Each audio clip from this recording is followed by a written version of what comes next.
കാലത്തിനടയാളങ്ങൾ കണ്ണു തുറന്നു കണ്ടിടുവിൻ. കാലം അതിനുടെ അന്ത്യത്തിൻ കർത്താവിൻ വരമാഗതമായി. ലാസറെറ്റും ഫാത്തിമയും മെഴുകുറിയായും ചൊല്ലുന്നു, ലോകം ഈ വിധം പോയിടി നാശത്തിൽ ചെന്നെത്തിയിടും. പിതാവും പുത്രനും പരിശുദ്ധാത്മാവുമായ ത്രിത്വൈക ദൈവത്തിൻ്റെ അത്യുന്നത നാമത്തിന് എന്നും ആരാധനയും സ്തുതിയും പുകഴ്ചയും ഉണ്ടായിരിക്കട്ടെ.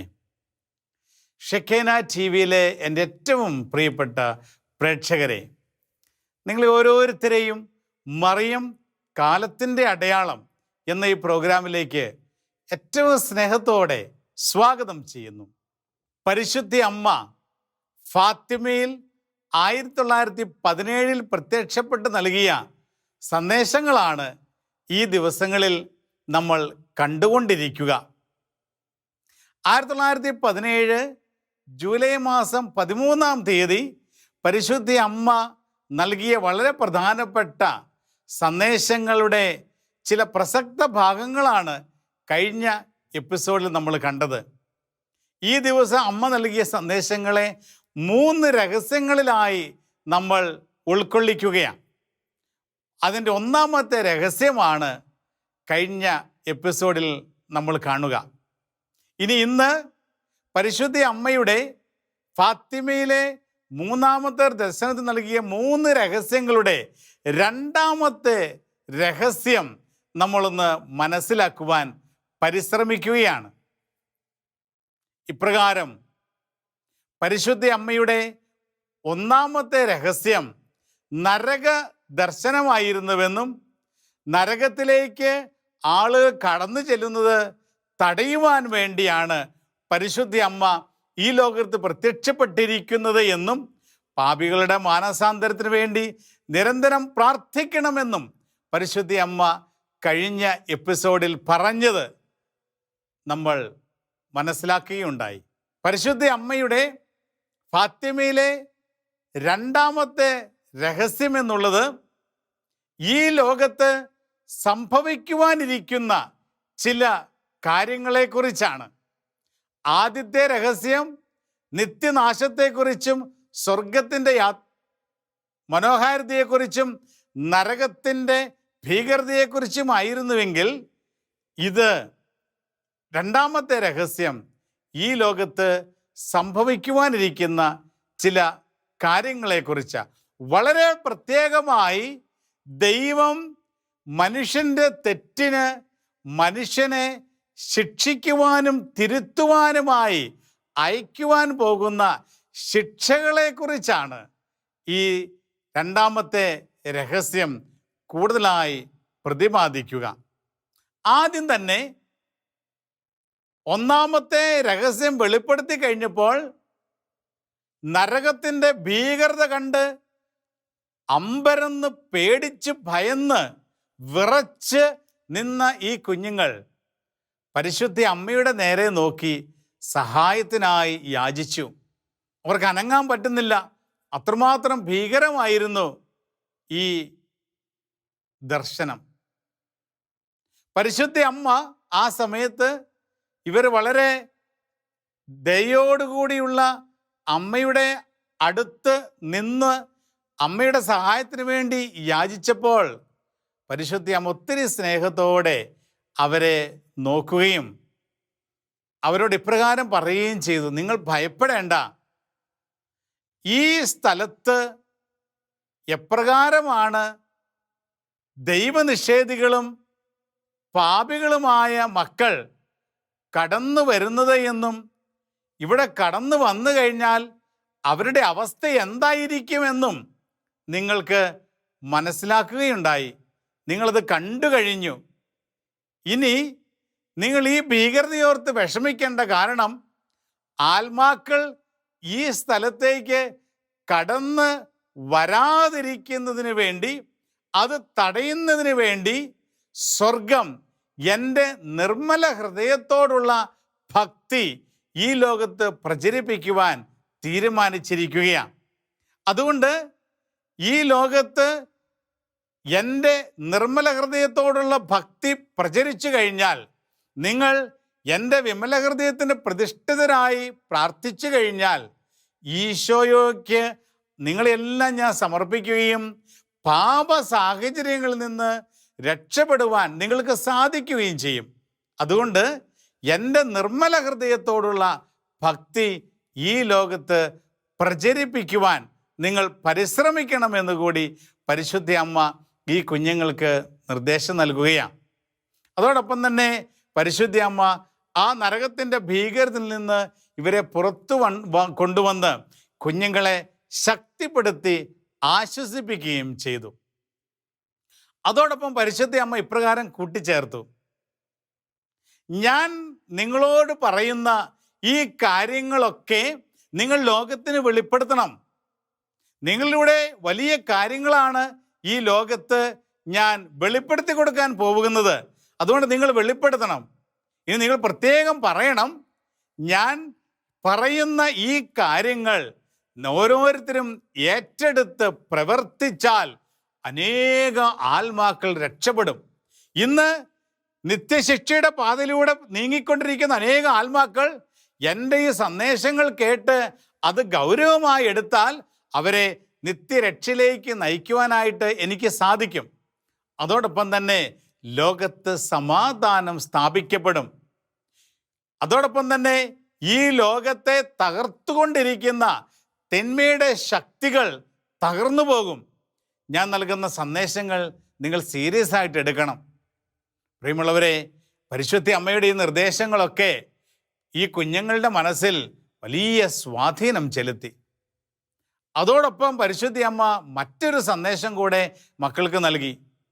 ഒന്നാം ലോക മഹായുദ്ധത്തിൻ്റെ കെടുതിയിലൂടെ കടന്നു പോകുന്ന സമയമാണ് ഈ സമയമെന്ന് നിങ്ങൾക്കറിയാമല്ലോ. അപ്പോൾ അമ്മ പറഞ്ഞു, ഈ യുദ്ധം അവസാനിക്കും. നിങ്ങൾ പരിഹാരം ചെയ്ത് പ്രാർത്ഥിക്കാൻ ആരംഭിച്ചു. ഞാൻ നിങ്ങളോട് എപ്പോഴൊക്കെ പരിഹാരം ചെയ്ത് പ്രാർത്ഥിക്കണമെന്ന് ആവശ്യപ്പെട്ടോ ആ സന്ദേശങ്ങളൊക്കെ നിങ്ങൾ വളരെ ഗൗരവമായിട്ടെടുത്തു. നിങ്ങൾ പ്രാർത്ഥിക്കുവാൻ തുടങ്ങി. നിങ്ങൾ മറ്റുള്ളവരുമായിട്ട് പങ്കുവെച്ചു. അതുകൊണ്ട് യുദ്ധം അവസാനിക്കാൻ പോവുകയാണ്. അത് ആശ്വാസത്തിൻ്റെ വാക്കുകളാണ്. എന്നാൽ അമ്മ കൂട്ടിച്ചേർത്തു, ഈ യുദ്ധം അവസാനിക്കാൻ പോകുന്നു.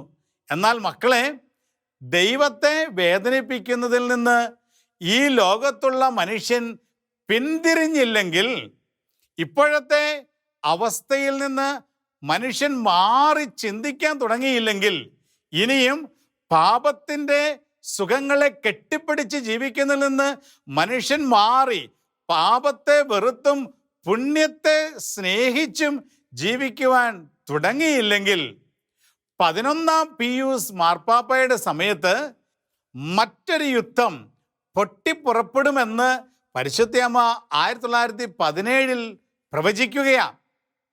11-ാം പീയൂസ് മാർപ്പാപ്പയുടെ ഭരണകാലം ചരിത്രം നമുക്ക് വെളിപ്പെടുത്തുന്നുണ്ട്. വീണ്ടും വർഷങ്ങൾ കഴിഞ്ഞാണ്. എന്നാൽ ഒരു കണ്ടീഷൻ പരിശുദ്ധയമ്മ വച്ചു, ദൈവത്തെ വേദനിപ്പിക്കുന്നതിൽ നിന്ന് മനുഷ്യൻ പിന്മാറണം, പുണ്യത്തിൻ്റെ വഴിയിലൂടെ നടക്കണം, കൂടുതലായിട്ട് പ്രാർത്ഥിക്കണം, പ്രാർത്ഥന ഒരായുധമായിട്ട് എടുക്കണം. അങ്ങനെയെങ്കിൽ ഈ യുദ്ധം ഇവിടെ കൊണ്ട് അവസാനിക്കും, ലോകത്ത് സമാധാനം സ്ഥാപിക്കപ്പെടും.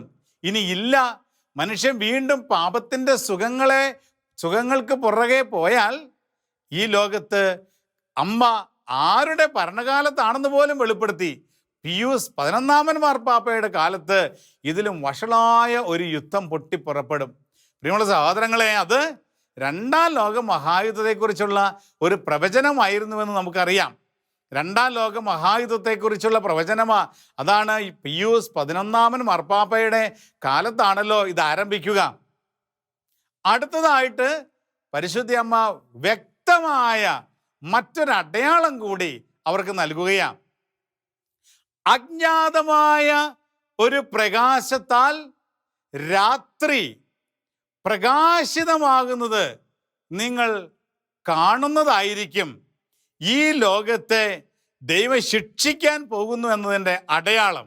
അതായത് ദൈവത്തിൽ നിന്ന് മനുഷ്യൻ അകന്നു പോകുന്നതിന് പകരം ദൈവത്തോട് ചേർന്ന് പുണ്യത്തിലും പ്രാർത്ഥനയിലും ജീവിക്കാൻ ആരംഭിച്ചു കഴിഞ്ഞാൽ ദൈവം ഈ ലോകത്തിലേക്ക് അയക്കാൻ തീരുമാനിച്ചിരിക്കുന്ന ശിക്ഷ മാറ്റിവെക്കും.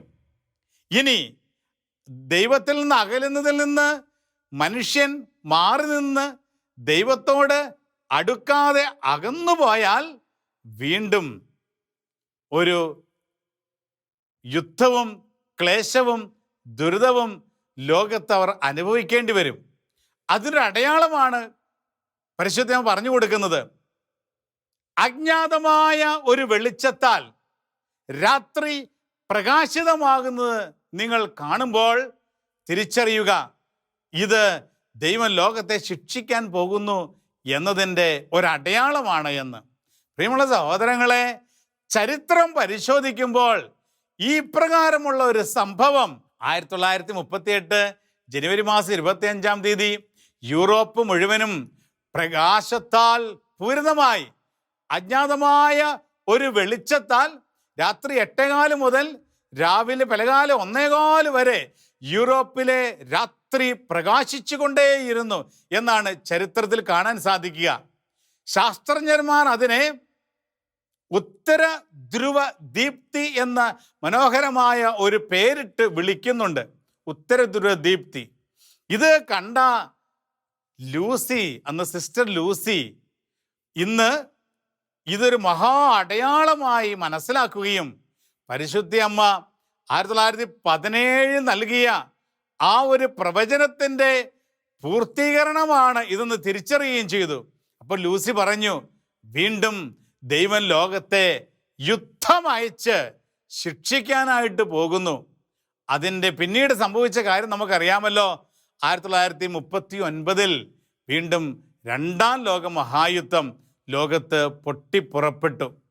2ാം ലോക മഹായുദ്ധത്തിൻ്റെ കെടുതി ഇന്നും നമ്മൾ അനുഭവിച്ചുകൊണ്ടിരിക്കുകയല്ലേ. സ്വർഗത്തിൻ്റെ സന്ദേശങ്ങൾ ഗൗരവമായി എടുക്കാതിരിക്കുമ്പോൾ പ്രിയമുള്ള സഹോദരങ്ങളെ, സ്വർഗത്തിൽ നിന്ന് കരുണ സ്വീകരിക്കേണ്ട നമ്മൾ സ്വർഗത്തെ മാറ്റി നിർത്തി ദൈവത്തെ വേദനിപ്പിച്ചുകൊണ്ട് മുന്നോട്ട് പോകുമ്പോൾ കരുണയ്ക്ക് പകരം ചില ശുദ്ധീകരണത്തിനുള്ള ശിക്ഷണം കൂടി ഏറ്റെടുക്കേണ്ടി വരുന്നു എന്നുള്ളതിൻ്റെ തെളിവാണ് ഇതിൽ നിന്ന് നമ്മൾ കാണുക. പിന്നീട് പരിശുദ്ധ അമ്മ പറഞ്ഞു, ഇനി നിങ്ങൾ എല്ലാ ആദ്യ ശനിയാഴ്ചകളിലും പാപപരിഹാരത്തിനായി ദിവ്യകാരുണ്യം സ്വീകരിക്കണമെന്ന്. ലോകത്തെമ്പാടുമുള്ള പാപികളുടെ പാപങ്ങൾക്ക് പരിഹാരമായി പരിശുദ്ധ അമ്മ 5 ആദ്യ ശനിയാഴ്ചകളിൽ ദിവ്യകാരുണ്യം സ്വീകരിച്ച് പാപപരിഹാരത്തിന് വേണ്ടി കാഴ്ചവെക്കുവാൻ ആവശ്യപ്പെട്ടു. ഇന്ന് അനേകർ അത് ചെയ്തുകൊണ്ടിരിക്കുകയാണ്. 5 ആദ്യ ശനിയാഴ്ചകളിൽ പാപപരിഹാര ദിവ്യകാരുണ്യ സ്വീകരണം ഇന്ന് അനേകർ അതൊരു ജീവിതത്തിൻ്റെ ഭാഗമായി മാറ്റിയിട്ടുണ്ട്. ഇന്ന് അവർ പ്രാർത്ഥിച്ചൊരുങ്ങും, അതിനു മുമ്പ് കുമ്പസാരിക്കും, എന്നിട്ട് അടുത്തടുത്തുള്ള 5 ആദ്യ ശനിയാഴ്ചകളിൽ പോയി വിശുദ്ധ ബലി അർപ്പിച്ച് വിശുദ്ധ കുർബാന യോഗ്യതയോടുകൂടി ലോകത്തെമ്പാടുമുള്ള പാപികളുടെ പാപപരിഹാരത്തിന് വേണ്ടി സ്വീകരിച്ച് കാഴ്ചവെച്ച് അനേക ആത്മാക്കളെ ഇന്ന് രക്ഷിച്ചുകൊണ്ടിരിക്കുന്ന അനേകം പേർ ഇന്ന് ലോകത്തിലുണ്ട്. അത് പരിശുദ്ധ അമ്മ ഫാത്തിമയിൽ നൽകിയ സന്ദേശമാണ്. 5 ആദ്യ ശനിയാഴ്ചകളിൽ യോഗ്യതയോടുകൂടി വിശുദ്ധ കുർബാന സ്വീകരിച്ച് പാപികളുടെ മാനസാന്തരത്തിന് വേണ്ടി പരിഹാരമായി കാഴ്ചവെക്കുക എന്നുള്ളത്.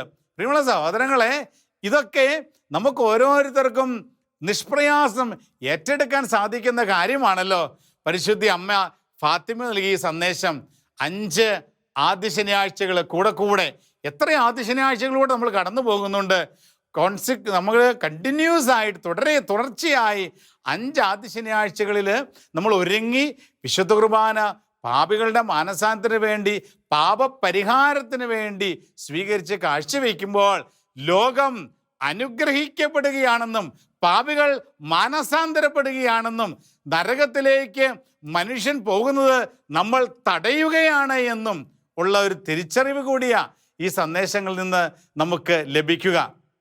തുടർന്ന് പരിശുദ്ധ അമ്മ പറഞ്ഞു, റഷ്യയെ എൻ്റെ വിമല ഹൃദയത്തിന് പ്രതിഷ്ഠിക്കാൻ വേണ്ടി നിങ്ങൾ പ്രാർത്ഥിക്കണം. മാർപ്പാപ്പയോട് പറയണം, റഷ്യ എൻ്റെ വിമല ഹൃദയത്തിന് പ്രതിഷ്ഠിക്കുക. കാരണം റഷ്യ അന്ന് കമ്മ്യൂണിസ്റ്റ് പ്രസ്ഥാനങ്ങളുടെ ഭരണത്തിൻ്റെ കീഴിലാണ്. കമ്മ്യൂണിസ്റ്റ് പ്രസ്ഥാനത്തിൻ്റെ പ്രത്യേകത എന്തുവാ? അത് നിരീശ്വരവാദ പ്രസ്ഥാനമാണ്. ദൈവമില്ല എന്നുള്ളൊരു ചിന്താഗതിയാണ് ലോകത്ത് പ്രചരിപ്പിച്ചുകൊണ്ടിരിക്കുക. അവരുടെ ഒരു ആദർശം അതാണല്ലോ, ദൈവം ഇല്ല. ഈ ലോകത്ത് ദൈവവിശ്വാസത്തെ സംബന്ധിച്ചുള്ള സകലതിനെയും എതിർക്കുക. ദൈവമില്ല എന്ന തെറ്റായ ബോധ്യം ലോകത്ത് വളർത്തുക. ദൈവത്തെ സ്നേഹിക്കുന്നവരെയും ദൈവിക സംവിധാനങ്ങളെയും തകർക്കുക. ഇത് നിരീശ്വരവാദ പ്രസ്ഥാനത്തിൻ്റെ ഒരു അജണ്ടയാണ്. അതാണ് ലോക ചരിത്രം നമ്മൾ പരിശോധിക്കുമ്പോൾ നമുക്ക് മനസ്സിലാക്കാൻ സാധിക്കുന്നുണ്ടല്ലോ. കമ്മ്യൂണിസ്റ്റ് പ്രസ്ഥാനം റഷ്യയിൽ നിന്ന് വളർന്ന് മറ്റ് ചില ഭാഗങ്ങളിലേക്ക് അത് വ്യാപിച്ചു കഴിഞ്ഞപ്പോൾ ആ സഭ ക്രൂരമായി പീഡിപ്പിക്കപ്പെട്ടു. സഭാ സംവിധാനങ്ങൾ തകർക്കപ്പെട്ടു. ദേവാലയങ്ങൾ അടയ്ക്കപ്പെട്ടു. അനേകം സഭാവിശ്വാസികൾ, വൈദികര്, സന്യസ്തര്, സമർപ്പിതര്, ആത്മായ സഹോദരങ്ങൾ ക്രൂരമായി വധിക്കപ്പെട്ടു. അനേക രക്തസാക്ഷികളായി മാറി. ഇത് കമ്മ്യൂണിസ്റ്റ് പ്രസ്ഥാനത്തിൻ്റെ ഭരണത്തിന് കീഴിൽ ലോകം അനുഭവിച്ച ക്രൂരതയാണല്ലോ. അപ്പം പരിശുദ്ധ അമ്മ ഇപ്രകാരം പറഞ്ഞു, റഷ്യ ഇന്ന് കമ്മ്യൂണിസ്റ്റ് പ്രസ്ഥാനത്തിൻ്റെ ഭരണത്തിന് കീഴില. അന്ന് റഷ്യയിൽ ഇപ്രകാരമുള്ള പീഡനങ്ങൾ അനുഭവിച്ചുകൊണ്ടിരുന്ന സമയമാണ്. പരിശുദ്ധ അമ്മ പറഞ്ഞു, റഷ്യ മാനസാന്തരപ്പെട്ടില്ലെങ്കിൽ ഈ അബദ്ധ സിദ്ധാന്തങ്ങൾ ലോകത്തിൻ്റെ മറ്റ് സ്ഥലങ്ങളിലേക്ക് അവൾ വ്യാപിപ്പിക്കും. അങ്ങനെ അനേകർ നിത്യനാശത്തിൻ്റെ വഴിയിലൂടെ റഷ്യ കാരണം സഞ്ചരിച്ച് നിത്യനാശത്തിൽ എത്തിച്ചേരും. അതിന് പകരം അത് സംഭവിക്കാതിരിക്കുവാൻ റഷ്യയെ എൻ്റെ വിമല ഹൃദയത്തിന് പ്രതിഷ്ഠിച്ച് പ്രാർത്ഥിക്കുവാൻ നീ മാർപ്പാപ്പയോട് നിങ്ങൾ ആവശ്യപ്പെടണമെന്നുള്ള ഒരു സന്ദേശം കൂടി പരിശുദ്ധ അമ്മ ഫാത്തിമയിൽ ഈ രണ്ടാമത്തെ രഹസ്യത്തിൽ നൽകുന്നുണ്ട്. അതുപ്രകാരം പിന്നീട് പ്രിയമുള്ളവരെ നമുക്കറിയാം, പരിശുദ്ധ പിതാവ് റഷ്യയെ പരിശുദ്ധ അമ്മയുടെ വിമല ഹൃദയത്തിന് പ്രതിഷ്ഠിക്കുന്നതും പിന്നീട് കമ്മ്യൂണിസ്റ്റ് പ്രസ്ഥാനം റഷ്യയിൽ തകർന്നതുമൊക്കെ ചരിത്ര സംഭവമാണല്ലോ. പ്രിയമുള്ള സഹോദരങ്ങളെ, ഇപ്രകാരം പരിശുദ്ധ അമ്മ ഈ ലോകത്ത് സംഭവിക്കുവാൻ പോകുന്ന ചില കാര്യങ്ങളെക്കുറിച്ചുള്ള വ്യക്തമായ വെളിപ്പെടുത്തലുകളാണ് ഫാത്തിമയിലെ രണ്ടാമത്തെ രഹസ്യത്തിലൂടെ നൽകുക.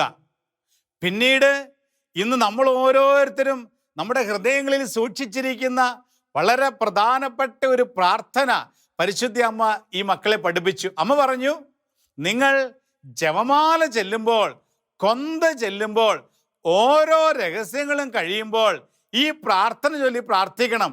ഓ എൻ്റെ ഈശോയെ, ഞങ്ങളുടെ പാപങ്ങൾ ക്ഷമിക്കണമേ, നരകാഗ്നിയിൽ നിന്ന് ഞങ്ങളെ രക്ഷിക്കണമേ, എല്ലാ ആത്മാക്കളെയും, പ്രത്യേകിച്ച് അങ്ങേ കാരുണ്യം ഏറ്റവും ആവശ്യമായിരിക്കുന്ന ആത്മാക്കളെയും സ്വർഗത്തിലേക്ക് കൂട്ടിക്കൊണ്ടു പോകണമേ എന്ന പ്രാർത്ഥന പരിശുദ്ധ അമ്മ ഫാത്തിമയിൽ പഠിപ്പിച്ച പ്രാർത്ഥനയാണ്. നമ്മളൊക്കെ ജപമാല ചെല്ലുമ്പോൾ ഓരോ രഹസ്യങ്ങൾക്ക് ശേഷം ഈ പ്രാർത്ഥന ചൊല്ലി പ്രാർത്ഥിക്കുന്നുണ്ടല്ലോ. ഇത് ഫാത്തിമയിൽ അമ്മ പഠിപ്പിച്ച പ്രാർത്ഥനയാണ്.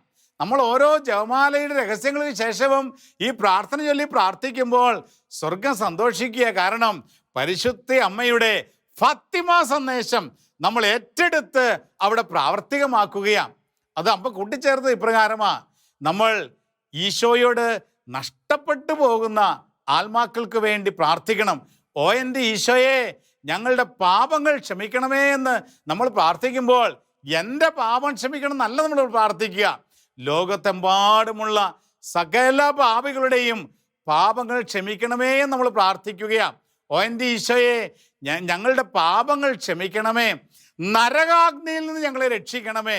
നരകത്തിൻ്റെ അഗ്നി, അതിൻ്റെ ഭീകരത, നരകത്തിൽ പതിക്കുന്ന മക്കളുടെ പീഡനങ്ങളെല്ലാം ഈ മക്കൾ 3 കുഞ്ഞുങ്ങൾ കാണുകയുണ്ടായി. പരിശുദ്ധ അമ്മ അത് വെളിപ്പെടുത്തി കൊടുക്കൂ. എന്നിട്ട് മക്കൾക്ക് അമ്മ ഈ പ്രാർത്ഥന പഠിപ്പിച്ചപ്പോൾ നരകാഗ്നി എന്താണെന്ന് വ്യക്തമായി ഇവർക്ക് അറിയാമായിരുന്നു. അതുകൊണ്ട് സ്നേഹത്തോടെ അവർ പ്രാർത്ഥിച്ചു, നരകാഗ്നിയിൽ നിന്ന് ഞങ്ങളെ രക്ഷിക്കണമേ, എല്ലാ ആത്മാക്കളെയും, പ്രത്യേകിച്ച് അങ്ങേ കാരുണ്യം ഏറ്റവും ആവശ്യമായിരിക്കുന്ന ആത്മാക്കൾ, അതായത് ഏറ്റവും വലിയ പാപികൾ, അവരെല്ലാം സ്വർഗത്തിലേക്ക് ആനയിക്കണമേ. പ്രിയമുള്ള സഹോദരങ്ങളെ, ഇത് പരിശുദ്ധ അമ്മ പഠിപ്പിച്ചു കൊടുത്ത പ്രാർത്ഥനയാണ്. ഇപ്രകാരം പരിശുദ്ധ അമ്മയുടെ രണ്ടാമത്തെ രഹസ്യം ഫാത്തിമയിൽ അമ്മ വെളിപ്പെടുത്തി കൊടുത്തപ്പോൾ നിരവധിയായ കാര്യങ്ങൾ അമ്മ പറഞ്ഞു കൊടുത്തു. എന്നാൽ പരിശുദ്ധ അമ്മയുടെ ഈ സന്ദേശങ്ങളൊക്കെ ലോകം അത്ര ഗൗരവമായി എടുത്തില്ല. അതുകൊണ്ട് ലോകം ഇന്നും പല അതിൻ്റെ പരിണിത ഫലങ്ങളിലൂടെ കടന്നു പോവുകയാണ്. എന്നാൽ ഈ കുഞ്ഞുങ്ങൾ, 3 കുഞ്ഞുങ്ങൾ ഈ കാര്യങ്ങൾ അവരുടെ വ്യക്തി ജീവിതത്തിൽ അവർ വളരെ സീരിയസ് ആയിട്ട് എടുത്തു.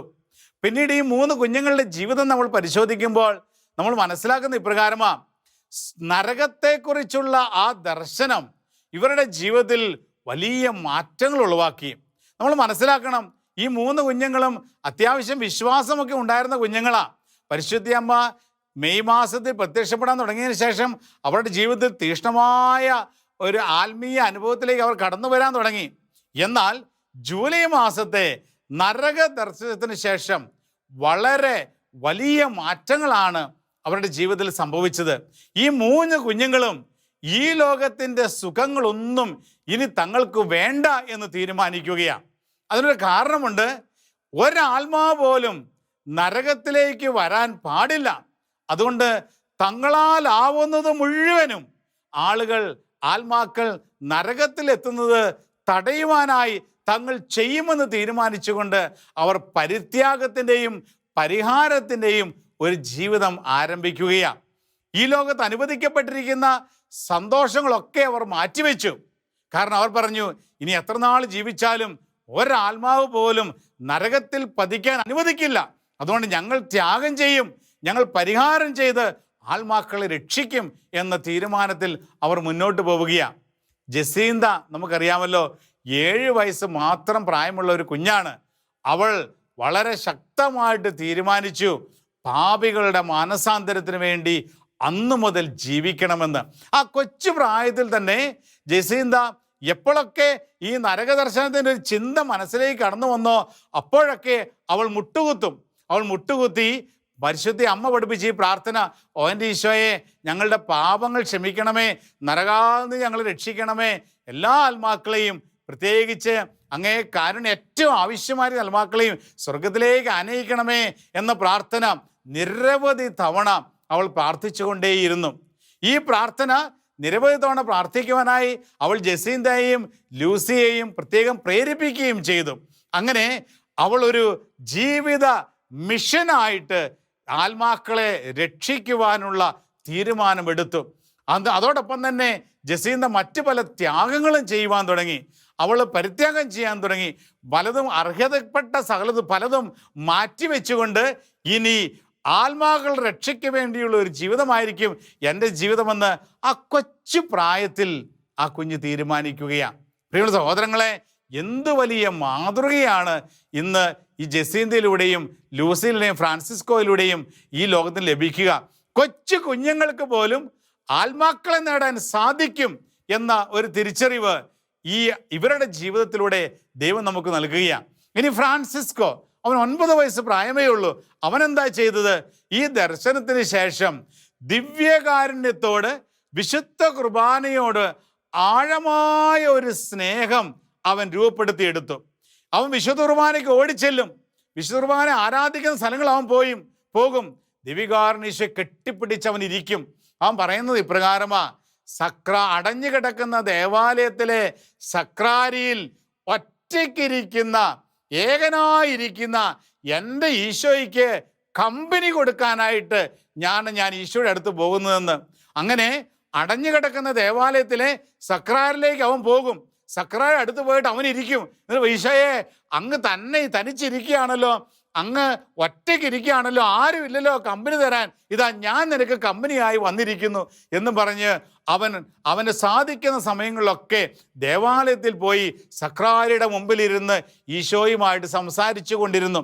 ആ സമയത്ത് അവൻ നിരവധിയായി പ്രാർത്ഥിച്ചു, പല പരിഹാര പ്രവൃത്തികളും ചെയ്തു. ഇതൊക്കെ ഈശോയ്ക്ക് അവൻ കാഴ്ചവെച്ചു. എന്തിനു വേണ്ടി?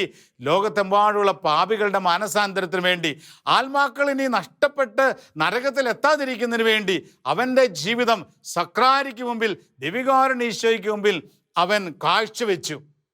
ഇനി ലൂസിയുടെ ജീവിതം അല്പം വ്യത്യസ്തമായിരുന്നു. ലൂസി ഒരുപാട് സഹനങ്ങളിലൂടെയും അപമാനത്തിലൂടെയും പീഡനങ്ങളിലൂടെയും കടന്നു പോകേണ്ടി വന്നു.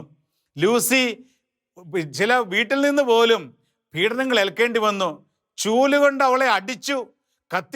അടുപ്പിൽ കത്തിക്കൊണ്ടിരുന്ന വിറകുള്ളി എടുത്ത് അവളെ അടിച്ച് അവളെ ഇതിൽ പിന്തിരിപ്പിക്കാനായിട്ട് പ്രിയപ്പെട്ട ചിലർ പരിശ്രമിക്കുകയുണ്ടായി. ഇപ്രകാരം അപമാനത്തിൻ്റെയും പീഡനങ്ങളുടെയും ജീവിതത്തിലൂടെ, സഹനങ്ങളിലൂടെ ലൂസി കടന്നുപോയി. അപ്പോൾ ലൂസി പറയുന്ന ഒരു കാര്യമുണ്ട്. പരിശുദ്ധ അമ്മ പ്രത്യക്ഷപ്പെടുന്നതിന് 1 വർഷം മുൻപ് മാലാഖ പ്രത്യക്ഷപ്പെട്ട് ഈ കുഞ്ഞുങ്ങളോട് ചോദിച്ചിരുന്നു, പാപികളുടെ മാനസാന്തരത്തിന് വേണ്ടി, പാപികളുടെ രക്ഷയ്ക്ക് വേണ്ടി ദൈവം അയക്കുന്ന സഹനങ്ങൾ സ്വീകരിക്കാൻ നിങ്ങൾ തയ്യാറാണോ എന്ന്. അപ്പോൾ കുഞ്ഞുങ്ങൾ പറഞ്ഞു, ഞങ്ങൾ തയ്യാറാണ്. അപ്പോൾ ലൂസി പറയുന്നത് ഇപ്രകാരമാ, എൻ്റെ ജീവിതത്തിൽ ഇപ്പോൾ സംഭവിച്ചു കൊണ്ടിരിക്കുന്ന ഈ വേദനകൾ, അപമാനം, കുത്തുവാക്കുകൾ, ഈ അടി, ഇടി, ഇതെല്ലാം പാപികളുടെ മാനസാന്തരത്തിന് വേണ്ടി, ആത്മാക്കളുടെ രക്ഷയ്ക്ക് വേണ്ടി ദൈവം അയക്കുന്ന സഹനങ്ങളായി ഞാൻ സ്വീകരിക്കുന്നു. ഇത് മാലാഖ എനിക്ക് നേരത്തെ പറഞ്ഞു തന്നിട്ടുണ്ട്. അതുകൊണ്ട് ഇതൊന്നും എന്നെ വേദനിപ്പിക്കുന്നില്ല. ഇതൊക്കെ ഞാൻ സ്വീകരിച്ച് ഒരാത്മാവും നരകത്തിൽ പോകാതിരിക്കാൻ ഞാൻ കാഴ്ചവെച്ച് പ്രാർത്ഥിക്കുകയാണ് എന്ന്. ഇപ്രകാരം ലൂസിയും ഈ സഹനങ്ങളും വേദനകളുമൊക്കെ അതൊക്കെ ആത്മാക്കളുടെ രക്ഷയ്ക്ക് വേണ്ടി കാഴ്ചവെച്ച് കൃപയാക്കി മാറ്റിക്കൊണ്ടിരിക്കുന്നു. പ്രിയമുള്ള സഹോദരങ്ങളെ, ഈ 3 കുഞ്ഞുങ്ങളിൽ നിന്നും പരിശുദ്ധ അമ്മയിൽ നിന്നും നമുക്ക് ഈ 2ാമത്തെ രഹസ്യത്തിലൂടെ നമ്മൾ സ്വീകരിക്കുന്ന വലിയ ഒരു സന്ദേശമാണല്ലോ നമ്മൾ കൂടുതലായിട്ട് പ്രാർത്ഥിക്കണമെന്നുള്ളത്. പ്രാർത്ഥിക്കണം ലോകത്ത് സമാധാനം സൃഷ്ടിക്കപ്പെടുന്നതിന് വേണ്ടി. പാപത്തിൻ്റെ വഴികളിൽ നിന്ന് നമ്മൾ ഉൾപ്പെടെയുള്ള എല്ലാ പാപികളും മാനസാന്തരത്തിൻ്റെ വഴിയിലേക്ക് കടന്നു വരുന്നതിന് വേണ്ടി നമ്മളാൽ ആവുന്ന വിധം ത്യാഗം ചെയ്യണം, പരിഹാരം ചെയ്യണം, പരിത്യാഗം ചെയ്യണം. അങ്ങനെ ഇനി നമ്മുടെ മുന്നോട്ടുള്ള ജീവിതത്തിൽ ഈ ലോകത്തിൻ്റെ സുഖങ്ങൾക്ക് പുറമെയോ, ഈ ലോകത്തിൻ്റെ സ്ഥാനമാനങ്ങൾക്ക് പുറമെയോ, ഈ ലോകത്തിൻ്റെ ഏതെങ്കിലും ഉയർച്ചയ്ക്ക് പുറമെയോ അല്ല, മറിച്ച് സ്വർഗത്തെ ലക്ഷ്യമാക്കിക്കൊണ്ട് നരകത്തെ ഏത് വിധേനയും മാറ്റി നിർത്തുവാൻ സ്വർഗത്തെ ലക്ഷ്യമാക്കിക്കൊണ്ട് സ്വർഗോന്മുഖമായ ഒരു ജീവിതത്തിന് വേണ്ടി പരിശ്രമിച്ചുകൊണ്ട് മുന്നോട്ട് പോകുവാനുള്ള ഒരു വിളിയാണ് ദൈവം നമുക്ക് നൽകുക. നമുക്ക് വേണ്ടി മാത്രമല്ല, ലോകത്തെമ്പാടുമുള്ള സകല പാപികളെയും ചേർത്ത് നിർത്തി പ്രാർത്ഥിച്ച് പരിഹാരം ചെയ്ത് സ്വർഗത്തിന് വേണ്ടി ആത്മാക്കളെ നേടുവാനുള്ള ഒരു വിളി കൂടി നമ്മളിന്ന് ഏറ്റെടുക്കുകയാണ്. പരിശുദ്ധ അമ്മയുടെ വിമല ഹൃദയമാണ് നമ്മുടെ സഹായത്തിന് കൂടെ ഉണ്ടാവുക എന്നും പരിശുദ്ധ അമ്മ ഫാത്തിമയിൽ 2ാമത്തെ സന്ദേശത്തിൽ രഹസ്യത്തിൽ പറയുകയുണ്ടായല്ലോ. ഈ സത്യം ഏറ്റെടുത്തുകൊണ്ട് പരിശുദ്ധ അമ്മയുടെ വിമല ഹൃദയത്തിലേക്ക് നമ്മളെയും നമ്മുടെ പ്രിയപ്പെട്ടവരെയും ഈ ലോകത്തെ മുഴുവനെയും പ്രത്യേകിച്ച് നരകത്തിലേക്ക് പാപം ചെയ്ത് നീങ്ങിക്കൊണ്ടിരിക്കുന്ന സകല ആത്മാക്കളെയും പരിശുദ്ധ അമ്മയുടെ വിമലത്തിലേക്ക് പ്രതിഷ്ഠിച്ചുകൊണ്ട് നമുക്ക് ഓരോരുത്തർക്കും വേണ്ടി പ്രാർത്ഥിക്കാം. വിശുദ്ധ ലൂയിസ് ദി മോൺഫോർട്ടിനോട് ചേർന്ന്, വിശുദ്ധ ജോൺ പോൾ രണ്ടാമൻ മാർപ്പാപ്പയോട് ചേർന്ന് നമുക്കും പ്രാർത്ഥിക്കാം. ഓ മറിയമേ, ഞങ്ങളുടെ അമ്മേ, ഞങ്ങൾ മുഴുവനും അമ്മയുടേതാണ്. ഞങ്ങളെ പിതാവും പുത്രനും പരിശുദ്ധാത്മാവുമായ ത്രിത്വിക ദൈവത്തിൻ്റെ മാത്രം സ്വന്തമാക്കി മാറ്റണമേ. നമ്മുടെ കർത്താവ് ഈശോ മിശിഹായുടെ കൃപയും പിതാവായ ദൈവത്തിൻ്റെ സ്നേഹവും പരിശുദ്ധാത്മാവിൻ്റെ സഹവാസവും സാന്നിധ്യവും അനുഗ്രഹവും നിങ്ങൾ ഓരോരുത്തരോടുമൊപ്പം, നിങ്ങളുടെ പ്രിയപ്പെട്ടവരോടൊപ്പം, നിങ്ങളുടെ കുടുംബങ്ങളിൽ നിങ്ങൾ പ്രാർത്ഥിക്കുന്ന ഓരോ നിയോഗങ്ങളിൽ എന്നും എപ്പോഴും ഉണ്ടായിരിക്കട്ടെ, ഇപ്പോഴും എപ്പോഴും എന്നേക്കും. ആമേൻ. Ave Maria. A tres pastores